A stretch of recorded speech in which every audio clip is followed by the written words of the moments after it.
Volvemos a la actividad de las lenguas, dialectos, subdialectos y macrodialectos. Entonces aquí tenemos la lengua del español y tiene tres dialectos peninsulares. Entonces la respuesta sería para el número uno es el andaluz, que se habla en el sur de España, el castellano número dos, que se habla en la zona del centro y en el norte, y el número tres es el extremeño, que se habla aquí en Extremadura. El vasco y el gallego son lenguas. Se hablan en España, pero son lenguas independientes y no son dialectos. El vasco se habla aquí y el gallego se habla aquí en Galicia. Volviendo a la actividad, luego tenemos dialectos hispanoamericanos. Entonces vamos a ver cuál es el número 4, que es un macrodialecto que incluye 7, 8 y 9. Si miramos las respuestas, tenemos que 7, 8 y 9 tendríamos las diferentes variedades caribeñas. Dentro del número 4 entrarían 7, 8 y 9. Y luego en el número 5 y 6 tenemos el peruano y el mexicano, que son otras dos variedades del español latinoamericano. Entonces, si volvemos aquí, tenemos dentro de la península, tenemos el andaluz, tenemos el extremeño y hemos dicho también el castellano, mientras que en dialectos hispanoamericanos tenemos el caribeño, puertorriqueño, cubano y dominicano, y luego el peruano y el mexicano. Entonces vamos a continuar con la diferencia entre lengua y dialecto. Es la caracterización que podemos hacer de una lengua. A veces también entran criterios que no son lingüísticos, criterios como la nacionalidad o la etnia, la raza de los hablantes o su identidad. Y aquí tengo algunos ejemplos. El idioma chino, por ejemplo, incluye el mandarín y el cantonés.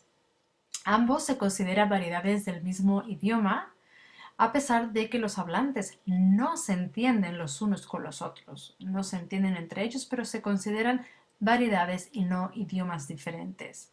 ¿Por qué? Porque comparten una escritura que es uniforme entre los dos y están dentro de las fronteras de un mismo estado soberano que es China. Luego tenemos el ejemplo del holandés y el flamenco, que se consideran también variedades de un mismo idioma y no idiomas diferentes, a pesar de que están en países diferentes, pero son muy semejantes, por eso es. Y luego también, y aquí tienen un mapa, si quieren darle al enlace en la otra versión del PowerPoint, pueden ver el mapa. Y luego tenemos los ejemplos del catalán. El catalán se conoce con diferentes nombres según la región. Entonces, catalán se dice en Cataluña, valenciano en Valencia y balear en Baleares. Desde el punto de vista lingüístico, catalán, valenciano y balear realmente son una misma lengua, pero por razones ideológicas o políticas se tratan como idiomas diferentes. Y ahí pueden ver un mapa si están interesados. Vamos a hablar más sobre la variación en la lengua. Los idiomas, las lenguas cambian de una región a otra. Hemos visto que eso es la variación regional o los dialectos. Pero también puede variar, cambiar entre los grupos de hablantes, que sería la variación social.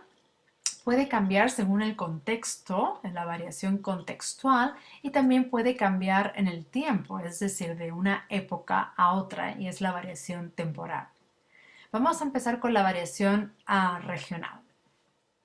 Piensen ustedes en diferencias entre su manera de hablar y de alguien de otra región de Estados Unidos. Probablemente van a empezar a pensar en características fonéticas, las vocales, algunos sonidos como la R que no se pronuncia, por ejemplo, en la zona de Nueva York, o características de vocabulario. Aquí tienen algunos enlaces que demuestran la variación regional dentro de Estados Unidos. Tienen un mapa, tienen algunos ejemplos de habla y también un vídeo interesante sobre un cambio de vocales que está ocurriendo aquí en Michigan. Les recomiendo que miren los tres. Existe también la variación social, que es a través de los diferentes grupos sociales. Muchas veces la manera de hablar de personas que pertenecen a distintos grupos sociales, a la clase social baja o media o alta, aunque vivan en el mismo espacio geográfico, va a ser diferente. Y aquí en este enlace tienen algunos ejemplos del inglés, como hay algunas características que se asocian con ciertas clases sociales. Para terminar este tema, pues la variación contextual, como he dicho, depende del contexto, básicamente la formalidad del contexto. No es lo mismo decir se ruega no fumar, que es una oración, una frase que encontramos en lugares públicos, es muy formal, versus decir simplemente no fumes. También existe la variación temporal en el tiempo y el cambio lingüístico. A medida que pasa el tiempo, pues los idiomas cambian. Puede cambiar la pronunciación de ciertos sonidos, algunas veces algunas palabras cambian su significado o simplemente ya no se usan, dejan de usarse. Otras palabras pueden entrar en la lengua e incluso pueden cambiar las reglas de interacción social. Aquí tienen algunos ejemplos de cambios lingüísticos a través del tiempo. Hasta el siglo XVI, por ejemplo, la letra X representaba un sonido similar a sh en inglés. Dicho, Quixote, modernamente, ahora se escribe con una J y ha evolucionado a dijo Quijote. Y por eso tenemos también la variación entre la X y la J. En el castellano medieval era posible decir sus ojos, es decir, tener el artículo y el posesivo, pero hoy en día solo podemos decir sus ojos. Algunas palabras del castellano medieval se han cambiado, se han reemplazado. Por ejemplo, antes se decía catar para querer decir para el significado de mirar o cuita para el significado de sufrimiento. Ok, pues ahora para que practiquen y reflexionen sobre la variación en la lengua van a hacer la actividad 4 de la hoja de trabajo. Vamos a parar aquí, pulsen pausa y continuaremos con un tema diferente. Ahora vamos a empezar con el primer tema de lingüística y está relacionado con la fonética y la fonología y es muy importante en español entender qué es la sílaba y cómo se dividen las palabras en sílabas. Entonces empezamos con la idea de sílaba, es una unidad básica que sirve para establecer el ritmo en el español. Silabificación es simplemente la tarea, el ejercicio de dividir una palabra en sílabas. Entonces, en primer lugar, vamos a distinguir entre dos tipos de sílabas. Las sílabas abiertas son las que acaban en vocal. Entonces, sí, no, a, y en casa tenemos K y sa, todas ellas terminan en vocal. I, o, a.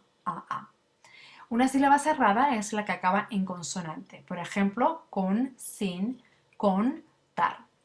Terminan en n y ar. ¿Ok? A ver ustedes, ¿son abiertas o cerradas? Tenemos tal, tú, más y a, de, más. ¿Ok? Vamos a ver las respuestas. Pues tal es cerrada porque termina en consonante, la L. Tú es abierta, termina en vocal, U. Más es cerrada, termina en consonante, S. Y es abierta. Y además tiene A que es abierta, D que es abierta y más que es cerrada. Vamos a continuar hablando de la sílaba. Las palabras se pueden dividir en sílabas. Por ejemplo, en inglés, student tiene dos sílabas, student. University vemos que tiene university. En inglés, las sílabas una sílaba puede tener una sola letra o puedes tener de 1 a 9 letras diferentes. Por ejemplo, I es una sílaba, pero solo tiene una letra. Me es una sílaba, pero tiene 2 letras. It es una sílaba. High es una sílaba. Fifth, una sílaba. Height es una sílaba. Thought, una sílaba. Strength, una sílaba. Y strengths es una sílaba. Y en inglés también la división en sílabas no siempre es clara. Piensen en la palabra present, puede ser present o present, dependiendo si es el verbo o el sustantivo.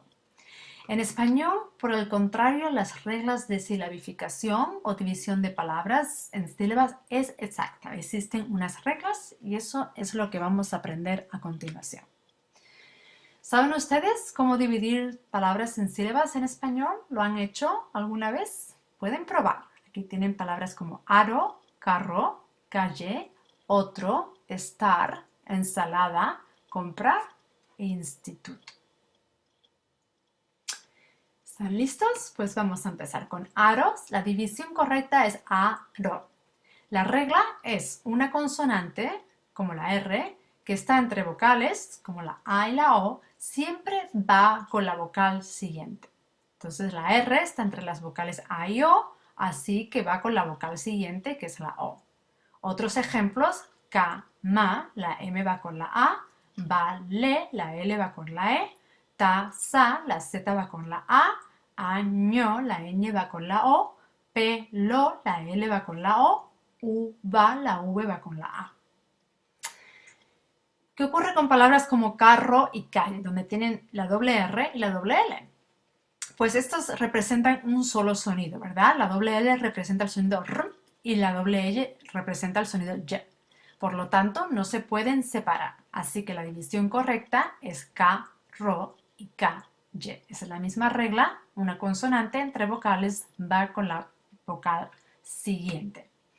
¿Qué ocurre cuando tenemos más de una consonante? Vamos a ver el ejemplo otro. Otro se debe dividir como otro. La regla es, si es posible tener dos consonantes al principio de una sílaba, si las dos consonantes pueden aparecer al principio de una palabra también. Entonces vemos TR, ¿puede empezar palabras en español? Sí, ¿verdad? Como trato, triángulo, tren. Si dos consonantes pueden empezar palabras, también pueden empezar sílabas y no se pueden separar. Entonces, otro es correcto, pero otro es incorrecto. Aquí tenemos otros ejemplos, estar y ensalada. En estos dos casos, las combinaciones de consonantes son S, T y N, S.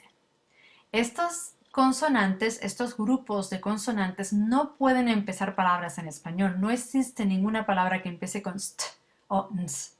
Por lo tanto, si no pueden empezar palabras, no pueden empezar una sílaba y tienen que separarse. Estar y ensalada. En resumen, dos consonantes pueden aparecer juntas al principio de una sílaba si pueden aparecer juntas al principio de una palabra.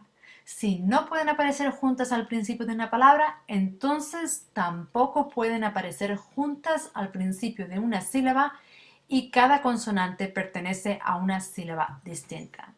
Si tienen dificultad sabiendo si dos consonantes empiezan una palabra en español o no, aquí tienen un poquito de ayuda. Por lo general, los grupos de consonantes que sí pueden empezar una sílaba están formados por una de estas consonantes, P, T, C, B, D, G, F, más una R o L. ¿Qué ocurre cuando tenemos 3 o 4 consonantes? Pues la regla es igual.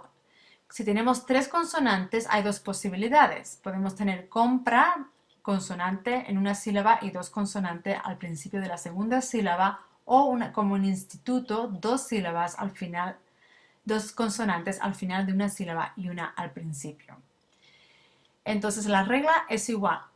¿Cuándo podemos poner 2 sílabas al principio de 2 sílabas, 2 consonantes al principio de una sílaba? Cuando estas 2 consonantes pueden aparecer al principio de una palabra.